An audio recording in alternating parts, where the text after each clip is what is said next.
Assalamualaikum warahmatullahi wabarakatuh. Salam dan bahagia.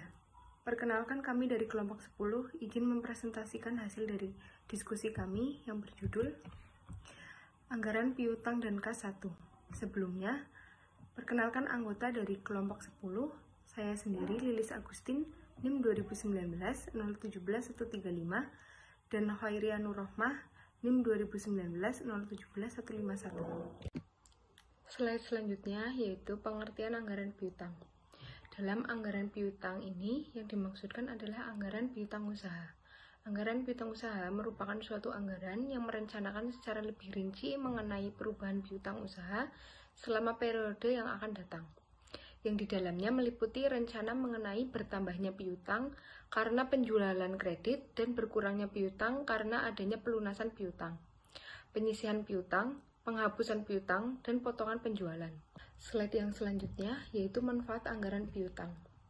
Piutang usaha sebagai investasi yang biasanya terdapat pada harta lancar mempunyai beberapa manfaat, antara lain: yang pertama merupakan upaya untuk peningkatan omset penjualan sehingga dapat meningkatkan keuntungan.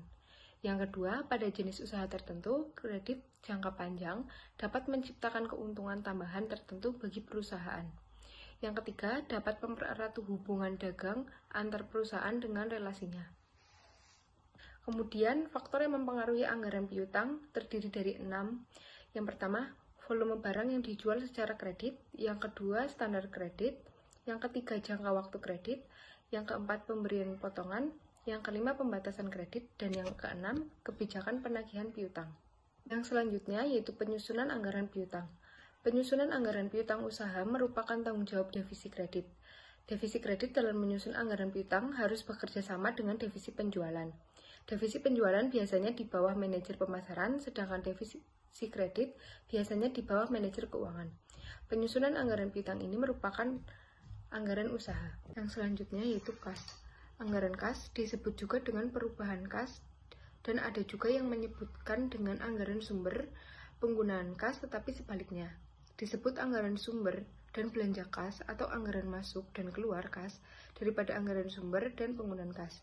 Dengan demikian, menggunakan kata penggunaan tidaklah tepat. Penggunaan artinya proses atau cara menggunakan sesuatu, yaitu kas. Kas merupakan aset yang paling liquid. Semakin besar kas yang dimiliki perusahaan, semakin tinggi tingkat likuiditasnya. Semakin tinggi tingkat kemampuan membayar kewajiban jangka pendek atau utang lancar. Yang selanjutnya yaitu tujuan penyusunan kas. Tujuan utama penyusunan anggaran kas adalah untuk mencatat posisi likuiditas sebagai dasar untuk menentukan pinjaman di masa yang akan datang dan investasi yang akan dilakukan untuk yang pertama menentukan saldo atau posisi, yang kedua mengetahui kelebihan atau surplus atau kekurangan yaitu defisit kas pada waktunya. Yang ketiga, menyelaraskan kas dengan aset lancar, aset tak lancar, utang, modal, pendapatan, dan beban. Yang keempat, mengetahui sumber kas masuk yang diperoleh selama satu periode dan digunakan untuk apa sumber kas masuk tersebut. Yang kelima, mengetahui kapan hutang dibayar kembali. Yang keenam, menilai relasi kas masuk dan kas keluar agar dapat diketahui selisih relasi dengan anggaran. Yang terakhir, memperkirakan sumber kas masa akan datang dari arus kas masuk dan kemana kas tersebut digunakan dari arus kas keluar. Yang selanjutnya yaitu kegunaan anggaran kas. Kegunaan anggaran kas berguna bagi manajemen sebagai dasar untuk menilai kemampuan perusahaan dalam menghasilkan kas dan menilai keperluan perusahaan untuk menggunakan arus kas tersebut yang dimanfaatkan untuk yang pertama menggunakannya sebagai dasar yang sehat untuk pemantauan posisi kas secara terus-menerus. Yang kedua, menggunakannya sebagai dasar pengambilan keputusan pinjaman jangka pendek atau pinjaman jangka panjang. Yang ketiga, menggunakannya sebagai dasar kebijakan pemberian kredit, menggunakannya dalam menentukan kemampuan perusahaan membayar dividen kepada pemegang saham. Yang kelima, menggunakannya dalam meningkatkan kemampuan membayar kewajiban jangka pendek. Dan yang terakhir, menggunakannya dalam memperkuat. Selanjutnya, faktor yang mempengaruhi kas. Anggaran kas masuk dan anggaran kas keluar besar kecilnya dipengaruhi oleh faktor kegiatan perusahaan yang terdiri dari 3 faktor. Yang pertama kegiatan operasi, yang kedua kegiatan investasi, yang ketiga kegiatan pendanaan. Yang selanjutnya yaitu pendekatan dalam penyusunan kas. Dibagi menjadi 2. Yang pertama pendekatan kas masuk dan kas keluar. Metode ini didasarkan pada analisis naik dan turun kas yang dianggarkan, mencerminkan semua arus kas masuk dan kas keluar dari anggaran jualan, anggaran biaya atau beban, dan anggaran tambahan produk modal. Yang kedua, pendekatan accounting keuangan. Titik tolak dalam pendekatan ini adalah laba bersih diubah dari dasar akrual menjadi dasar kas, artinya disesuaikan dengan perubahan rekening penundaan rekening bukaan kas seperti beban atau biaya terutang, biaya bayar di muka, depresiasi, atau penyusutan, penghapusan, dan amortisasi. Baik, saya akan melanjutkan. Lalu ada contoh soal. Soalnya, PT Sampuraka menyusun realisasi dan anggaran jualan sebagai berikut. Realisasi Juli 100, Agustus 80. Anggaran September 100, Oktober 100, November 180, Desember 120. Syarat pembayaran 30% tunai, 50% kredit sebulan, dan 20% kredit 2 bulan. Berdasarkan data tersebut, hitunglah anggaran kas masuk dari pelanggan. Jawabannya, perhitungan anggaran kas masuk dari pelanggan yaitu sebagai berikut. September 30% dikali 100 bulan September yaitu sama dengan 30. 50% dikali 80 Agustus sama dengan 40. 20% dikali 100 bulan Juli sama dengan 20. Hasilnya menjadi 90. Di bulan Oktober juga seperti itu. 30% dikali 100 pada bulan Oktober menjadi 30, lalu setelahnya 50% dikali 100 yaitu November sama dengan 50, dan 20% dikali 80 pada bulan Agustus sama dengan 16. Jadi totalnya menjadi 96. Lalu di bulan November juga sama. 30% dikali 180 pada bulan November yaitu menjadi 54, 50% dikali 100 bulan Oktober sama dengan 50, dan 20% dikali 100 yaitu September menjadi 20, totalnya 124. Desember 30% dikali 120 yaitu Desember sama dengan 36, 50% dikali 180 sama dengan November menjadi 90, lalu 20% dikali 100 yaitu bulan Oktober menjadi 20, lalu hasilnya menjadi 146. Adapun anggaran piutang dari PT Sampuraka tahun 2010 yaitu September 20% dikali 80 Agustus sama dengan 16, lalu 70% dikali 100 pada bulan September yaitu 70, hasilnya menjadi 86.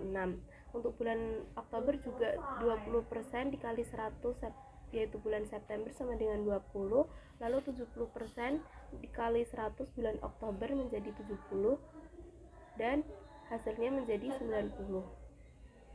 November 20% sama dengan dikali 100 bulan Oktober sama dengan 20, 70% dikali 180 November menjadi 126, hasilnya 148. Desember 20% dikali 180 bulan November menjadi 36, 70% dikali 120 Desember sama dengan 84 menjadi 120. Lalu ada critical review journal. Management of Accounts Receivable in a Company, penulis Eleonora Contus MNS 2012. Latar belakang masalah. Manajemen piutang berdampak langsung pada profitabilitas perusahaan. Pertama, tujuan dari bagian empiris dari belajar adalah menganalisis akun piutang dan untuk menunjukkan korelasi antar tingkat piutang dan profitabilitas menyatakan di ketentuan dari kembali pada aktiva atau ROA dari sampel perusahaan. Pada prosedur piutang, maka sebaiknya dengan hati-hati dikembangkan dan konsisten dilaksanakan penentuan jumlah dan ketentuan dari kredit memperpanjang masa pembayaran ke pelanggan dilihat dari total jumlah piutang yang dapat ditentukan oleh dua faktor, yaitu 1. Volume penjualan kredit dan rata-rata lama waktu antara penjualan dan pengumpulan. 2. Persyaratan kredit yang ditawarkan memiliki pengaruh langsung pada biaya dan pendapatan terkait piutang. Lalu metodologi penelitian. Penelitian ini menyajikan hasil dari penelitian empiris yang dilakukan pada sampel yang representatif dari perusahaan Kroasia dengan tujuan untuk mengeksplorasi piutang dan perubahan dalam kebijakan kredit, terutama biaya dan manfaat serta profitabilitas bersih dari perubahan kredit aturan, dan memiliki empiris riset dulu berdasarkan pada sebuah sampel dari secara acak terpilih perusahaan di Republik Kroasia. Sampel yang dianalisis terdiri dari 60 besar perusahaan dan 60 besar perusahaan menengah. Hasil dan pembahasan penelitian. Hasil dan pembahasan dari penelitian ini adalah analisis struktur piutang dan kas yang digunakan oleh perusahaan sampel di 2010. Akun piutang rasio sama dengan sebuah ketergantungan di antara akun piutang level dan profitabilitas sebagai perubahan di kredit aturan, serta analisis biaya dan struktur piutang yang digunakan oleh perusahaan sampel di Republik Kroasia pada 2010. Rasio utang usaha bersama dengan ketergantungan antara tingkat piutang dan profitabilitas menggunakan mode statistik. Apakah ada hubungan antara rasio piutang dan profitabilitas dinyatakan dalam pengembalian aset. Untuk meningkatkan kualitas analisis dan deskriptif statistik analisis, kami gunakan keuangan rasio. Tubuh data kami meliputi tingkat piutang. Piutang dibagi dengan aset lancar.